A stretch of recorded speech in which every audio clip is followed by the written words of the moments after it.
अलंकापुरी पुण्यभूमी पवित्र, जिथे नांदतो ज्ञानराजा सुपात्र. जया आठविता महापुण्यराशी, नमस्कार माझा सद्गुरु श्री ज्ञानेश्वरांसी. ओम नमो भगवते वासुदेवाय. श्री गणेशाय नमः. श्री ज्ञानेश्वरी अध्याय 18 भाग 12. पाटीवरील अक्षरे जशी हाताने पुसली जातात तसा त्याच्या दृष्टीने सर्व वस्तूमधील भेदभाव नाहीसा होतो. त्याप्रमाणे अन्यथा ज्ञानाकडून ज्या जागृती व स्वप्न या अवस्था दाखविल्या जातात, ह्या दोन्ही अवस्था अज्ञानामध्ये लीन होतात. मग ते अज्ञानही जसजसा बोध वाढत जाईल तसतसे नाहीसे होत जाते व पूर्ण बोधात ते अज्ञान संपूर्ण नाहीसे होते. भोजन करीत असताना प्रत्येक घासाबरोबर भूक कमी कमी होत जाते व मग तृप्तीच्या वेळी ती अगदीच नाहीशी होते. किंवा चालण्याचा वेग जसजसा वाढेल तसतशी वाट कमी होते. मग मुक्कामाला पोहोचल्यावर ती वाट बुडी देऊन नाहीशी होते. किंवा जसजसा जागा होईल तसतशी झोप नाहीशी होत जाते व मग पूर्ण जागे झाल्यावर झोप ह्या स्वस्वरूपाने पूर्णपणे नाहीशी होते. हे दृष्टांत राहू दे. पौर्णिमेला चंद्र पूर्ण कलांनी युक्त झाला म्हणजे त्याची वाढ संपते व तिथे शुक्ल पक्षही जसा निःशेष होतो. त्याप्रमाणे सर्व पदार्थ दृश्यांचा ग्रास करणारे ज्ञान पुढील अज्ञान कार्य दृश्य नाहीसे झाल्यामुळे जेव्हा ज्ञानस्वरूप जो मी ते माझ्याशी ऐक्य पावते तेव्हा अबोध किंवा अज्ञान समूळ नाहीसे होते. जेव्हा कल्पांताच्या वेळी नदी व समुद्र यांची मर्यादा मोडून ज्याप्रमाणे ब्रह्मलोकापर्यंत सर्व जग पाण्याने भरून जाते, अथवा घट मठ नाहीसे झाल्यावर जसे एकटे एकसारखे आकाश राहते, अथवा लाकडाच्या घर्षणाने लाकूड जळून जसे ते लाकूडच अग्निस्वरूप होऊन राहते, अथवा मुशीमध्ये अलंकाराचे आकार आटून गेल्यावर सोन्यातील नाव रूप वगैरे भेदांचे प्रकार जसे नाहीसे होतात व सोने मात्र जसे राहते. हा दृष्टांतही राहू दे. पूर्ण जागे स्वप्न होऊन स्वप्न नाहीसे झाल्यावर आपण आपल्याला जसे एकटे उरतो त्याप्रमाणे एक माझ्या वाचून त्याला त्याच्याही सगट दुसरे काहीच नसते. अर्जुना पहा, यासच चौथी भक्ती म्हणतात. सर्वम खल्विदम ब्रह्म हीच भक्ती त्याला प्राप्त होते. इतर जे आर्त जिज्ञासू व अर्थार्थी भक्त हे मला ज्या मार्गाने भजतात ते भक्तीचे 3 मार्ग पाहून या भक्तीस मी चौथी भक्ती म्हणत आहे. वस्तुतः या भक्तीला तिसरी, चौथी, पहिली किंवा अखेरची असा क्रम लावणे शक्य नसून माझी जी सहज स्वरूप स्थिती तिलाच भक्ती असे आम्ही नाव दिले आहे. जी सहज स्वरूप स्थिती माझ्याशिवाय माझ्याविषयीच्या अज्ञानाचे प्रकाशन करून मला विपरीतपणाने भासवून सर्वांना सर्व ठिकाणी भक्ती करावयास लावून सर्वांची समजूत घालते. जो ज्या ठिकाणी जशी कल्पना करतो त्याला त्या ठिकाणी त्याच्या कल्पनेप्रमाणे जे भासते ते माझ्या अखंड चित्तप्रकाशाने दिसते. स्वप्न दिसो अथवा न दिसो, ते पडले अगर पडले नाही असे म्हणण्याच्या दोन्ही व्यवहारांना जसे आपले अस्तित्व अबाधित मानावे लागते, तसा विश्वाचा उदय व अस्त हे दोन्ही ज्याने प्रकाशित होतात. हे कपिध्वजा अर्जुना, असा जो माझा सहज प्रकाश तो भक्ती या रीतीने बोलला जातो. म्हणून आर्तभक्तांच्या उत्कट भक्तीचा जो इच्छित विषय तोही मीच असतो अथवा बनतो. त्याचप्रमाणे अर्जुना, जिज्ञासूंची भक्ती जिज्ञासा रूपाने मला जिज्ञास्य अर्थात जाणण्याचा विषय करते. द्रव्यार्थी लोकांची भक्ती ही मलाच मिळवण्याचा विषय करून माझ्याविषयीचीच याचना करते. ह्याप्रमाणे अज्ञान अवस्थेत केली जाणारी जी ही माझी भक्ती ती ज्ञानस्वरूप जो मी त्या मला ज्ञेयत्वाला आणते. आरशात पाहिले असता मुखाच्या योगाने मुखाला मुखच दिसते या म्हणण्यात काहीच चूक नाही. परंतु प्रतिबिंब रूपाने मिथ्या भासणारा जो दुसरेपणा तो आरसा तयार करतो. दृष्टी खरोखर चंद्रालाच पाहते, परंतु तिमिर एवढे मात्र करते की एकच असलेल्या चंद्राला दोन करून दाखवते. त्याप्रमाणे सर्वत्र मीच माझ्याकडून भक्तीच्या योगाने आकलन केला जातो, परंतु दृश्यत्व हे खोटे आहे व ते अज्ञानाला वश झाल्यामुळे आहे. अर्जुना, ते अज्ञान आता नष्ट झाले व जसे प्रतिबिंब आपल्या चित्रात एक व्हावे तसे माझे दृष्टत्व मला भेटले. जेव्हा हिणकस धातू सोन्यात मिसळलेला असतो तेव्हाही निश्चयाने ते सोनेच आहे, परंतु तो हिणकस धातू निघाला असता जसे केवळ सोनेच उरते. अरे, पौर्णिमेच्या पूर्वी कोणत्याही तिथीस चंद्र काय संपूर्ण नसतो, परंतु पौर्णिमेलाच त्याला पूर्णता भेटते.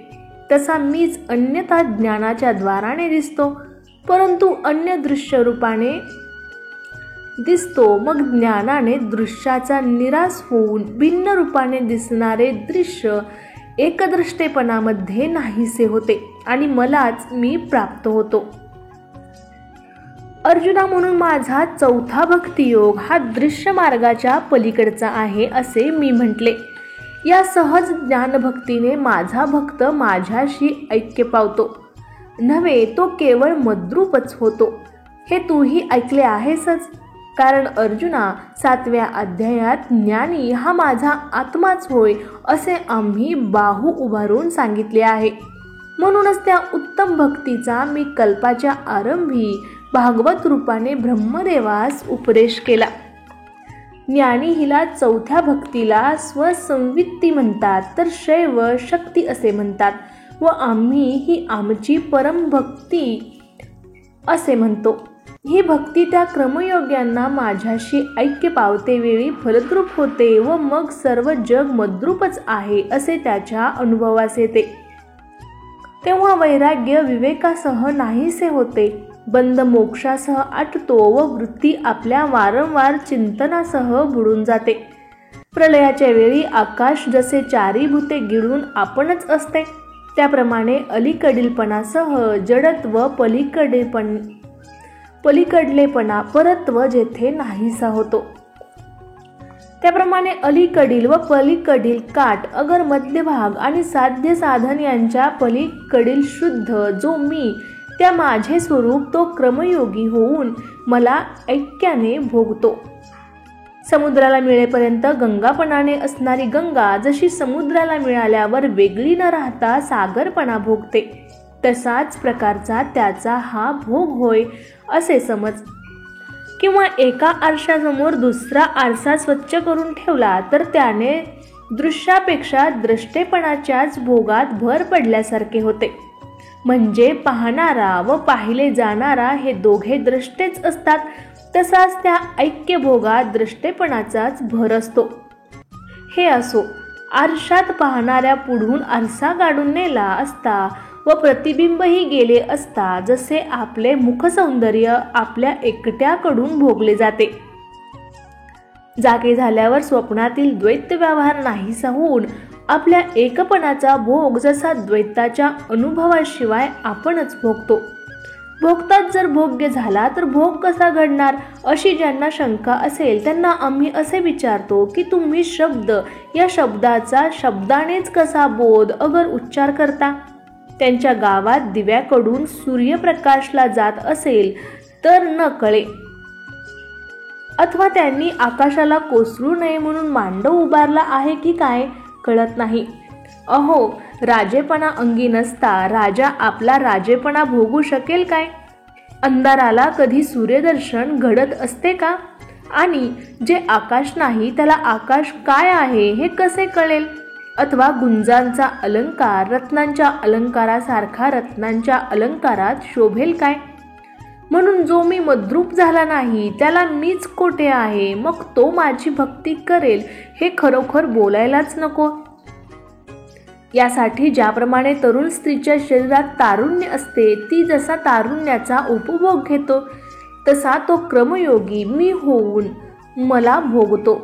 लाट जशी सर्व अंगांनी पाण्याचा उपभोग घेते अथवा प्रभा बिंबाशी एक होऊन बिंबाच्या रूपाने शोभते, अथवा पोकळी जशी आकाशात आकाश होऊन लोळते, त्याप्रमाणे तो मद्रूप होऊन कोणतीही क्रिया न करता त्याला माझे भजन घडते. अरे, अलंकार हा जसा नित्यच सुवर्णाचे भजन करीत असतो म्हणजे त्याच्याशी अनन्य असतो, किंवा चंदनाच्या सुगंधाला जसे आपोआप चंदनाचे भजन घडत असते, किंवा चंद्रप्रभा सहजच चंद्ररूप असते, त्याप्रमाणे अद्वैतात क्रिया करणे खरोखर जरी सोसत नाही तरी अद्वैतात भक्ती आहे ही गोष्ट अनुभवानेच पाहण्यासारखी आहे, बोलण्यासारखी नाही. अशा पुरुषाच्या शारीरिक क्रिया पूर्वसंस्कारानुरूप सुरू असता त्या भरात ज्या नावाने मला हाक मारील ती माझीच भक्ती होय असे समजून मी त्याच्या हाकेला उभा राहतो. पण बोलणारा तोही मज वाचून अन्य कोणी नसतो. बोलणारा आपणच व त्याच्यापाशी बोललो तोही आपणच.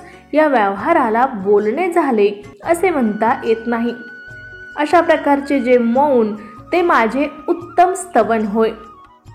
म्हणून तो बोलणारा व त्याच्या बोलात त्याला बोलविणारा जो मी तोच त्याला भेटणारा अशा स्थितीला तत्वदृष्ट्या मौन स्थितीच म्हणतात. त्या तात्विक मौनाने तो माझे स्तवन करतो. तसेच अर्जुना, त्याची बुद्धी अगर दृष्टी ज्या ज्या दृश्याकडे जाईल त्या त्या ठिकाणचा दृश्यत्व धर्म नाहीसा होऊन त्या रूपाने द्रष्टा जो आपण त्याचेच दर्शन त्याला घडते इतका त्याचा सर्वात्म भाव दृढ असतो. आरसा पुढे येण्यापूर्वी मुख दृष्टीरूपच असते, पण तेथवर त्याला दृष्टेपणा नसतो.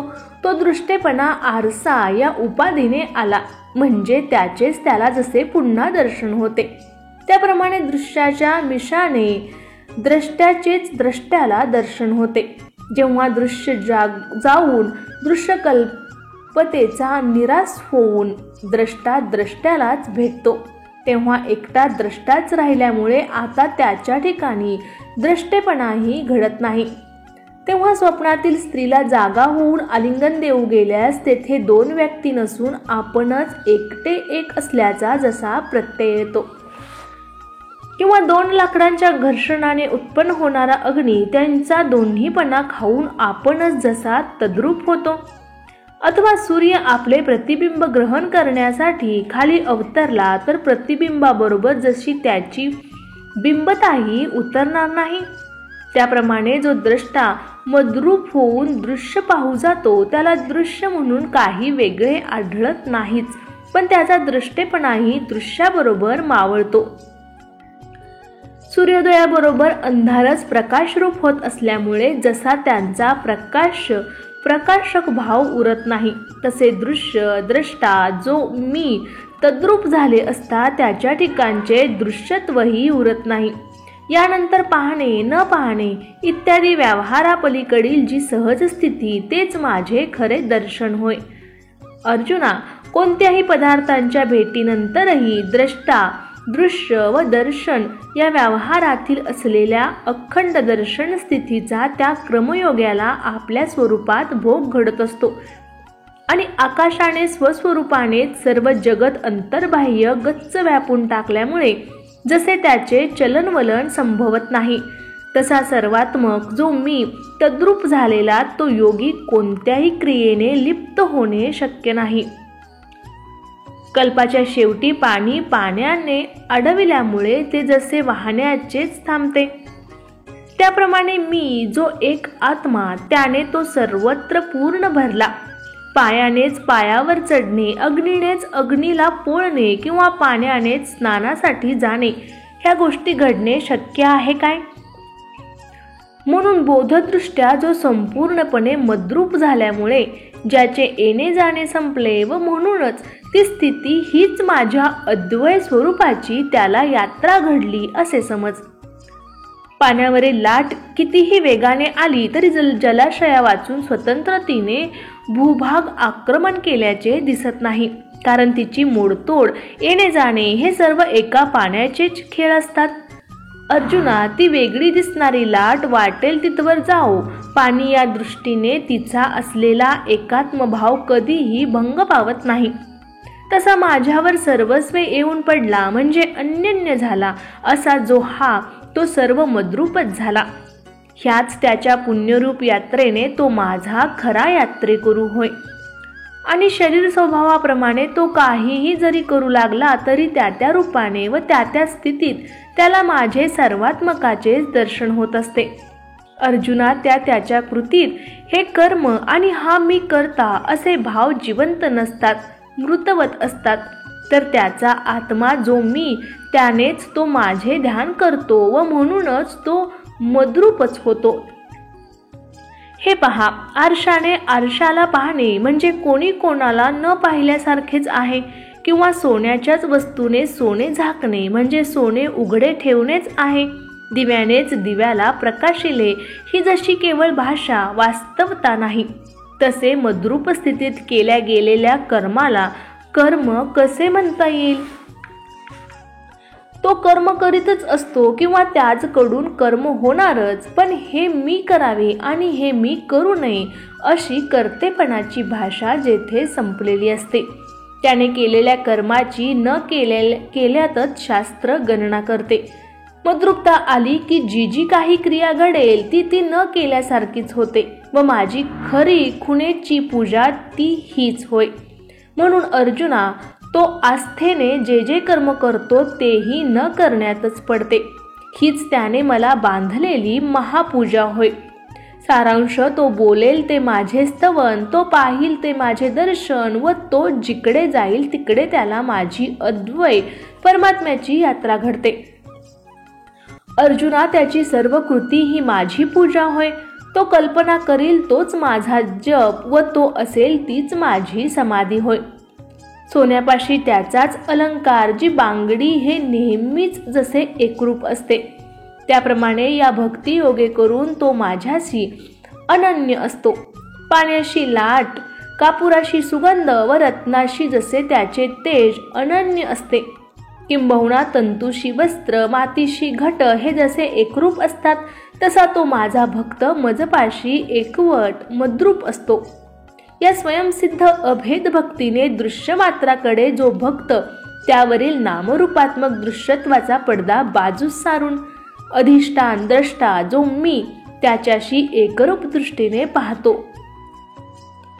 जागृती, स्वप्न व सुषुप्ती या 3 अवस्थांद्वारा उपहित अधिष्ठान व नामरूपादी उपाधी ह्यांच्याद्वारा भाव व अभाव रूपाने स्फुरणारे जे काही ते दृश्य होय, ते जे हे सारे दृश्य त्याच्या तात्विक अंतापर्यंत विचार करून त्याचे खरे स्वरूप अधिष्ठान रूप परमात्मा जो मी किंवा पाहणारा आत्मा तेच आहे असा त्या योग्याचा अपरोक्षात अनुभवाचा धेंडा नाचू लागतो. रज्जू आपल्या स्वरूपाने दिसल्यावर तिच्यावर भासणारा सर्पाचा आकार रज्जूच आहे असा ज्याप्रमाणे निश्चय होतो. अलंकार हा सोन्यापलीकडे गुंजभर देखील नाही हे जसे दागिना आटवून पक्के करावे. एका पाण्याशिवाय लाटेत दुसरे काहीच नाही हे पक्के जाणून जसे लाटेला स्वतंत्र अस्तित्व आहे असे मानित नाहीत, किंवा जागा झाल्यावर सर्व स्वप्न व्यवहाराची मोजदाद करू पाहणाराला आपल्याशिवाय दुसरे काहीच आढळत नाही. तसा जगात आहो नाही असा जो काही ज्ञानाचा व्यवहार चालतो तो सर्व माझ्याच ज्ञानस्वरूपाचा विलास होय असा त्याचा अपरोक्ष अनुभव असतो. मी जन्मरहित, वार्धक्यरहित, नाशरहित, मी अव्यय, अपूर्व आणि अनंत व आनंदरूप आहे असे जो जाणतो, मी अचल, अच्युत, अनंत, अद्वय, आद्य, निराकार व साकारही आहे असे जो मला समजतो, नियम्य मी, नियामक मी, अनादी, अमर, अभय, आधार व आधारावर असलेलाही मी आहे, मी नित्य स्वामी आहे, सहज व सतत आहे, मी सर्व व सर्व व्यापक आहे व मी सर्वात न सापडणारा असा त्याच्या पलीकडील स्वरूपाचा आहे. मी नवा, जुना, शून्य, संपूर्ण, स्थूल, सूक्ष्म जे काही दिसते ते मी आहे. अक्रिय, क्रिया न करणारा एक, असंग, अशोक, व्याप्य, व्यापून असलेला व्यापक व पुरुषोत्तम मी आहे. शब्दरहित, श्रोत्ररहित, अरूप, अगोत्र, सम, स्वतंत्र व परब्रह्म स्वरूप आहे. याप्रमाणे मला एकाला या अद्वय भक्तीने योग्य रीतीने जाणतो व याही बोधाचे अधिष्ठान जे शुद्ध परमात्म तत्व तेच माझे स्वरूप होय असाही त्याचा स्पष्ट बोध असतो. किंवा जागे झाल्यावर आपण एकटेच असतो व हे एकटेपणाचे स्फुरणही जोवर असते तोवर ते त्याला एकट्यालाच असते. सूर्यप्रकाशू लागला म्हणजे आपला प्रकाशही तोच असतो व आपण व आपला प्रकाश, प्रकाश्य व प्रकाशक यातील अभेदही त्याच्यामुळेच समजतो.